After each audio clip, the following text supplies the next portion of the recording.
Hi there, I'm Stephen O'Grady from RedMonk. I'm here at the IBM Think 2026 conference in Boston.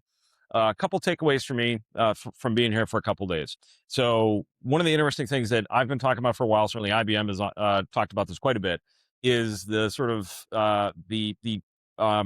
essentially traction and progression and in some cases acceleration of alternative models, right? So when we think about AI, so much of the time and attention in this industry goes to the frontier models, right? The Claudes and the ChatGPTs of the world, for good reason. They're incredibly capable.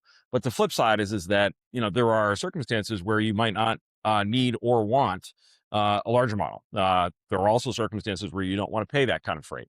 And so, it's been interesting to talk to IBM here about, hey, there are different open models, both open weight and in some cases open source, that are able to do some of the things that you want to do at a much lower price point. So that's interesting.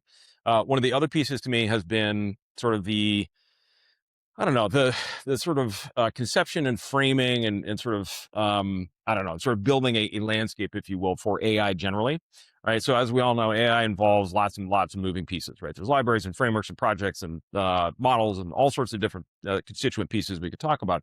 So the question for a lot of individuals and enterprises is, all right, well, how do I put all this stuff together, right? How do I take these individual pieces and structure them into something that will do what I want it to do?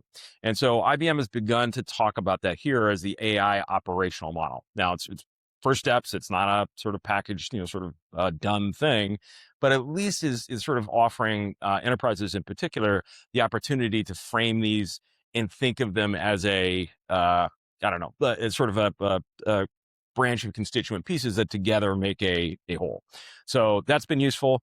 And then the last thing is, we've had a couple conversations about this here, is the sovereign cloud, or the sovereign core, I should say.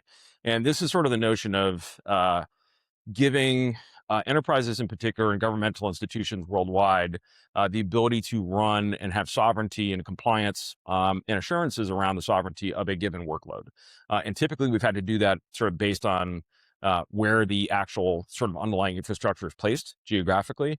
And so the notion here of the sovereign core is essentially to offer that feature, but to do it in a way that is independent of the underlying platform and independent of the underlying GL. So it's interesting. We'll see sort of what the uptake is. But those are a couple of things that sort of I've noticed and taken away from Think 2026.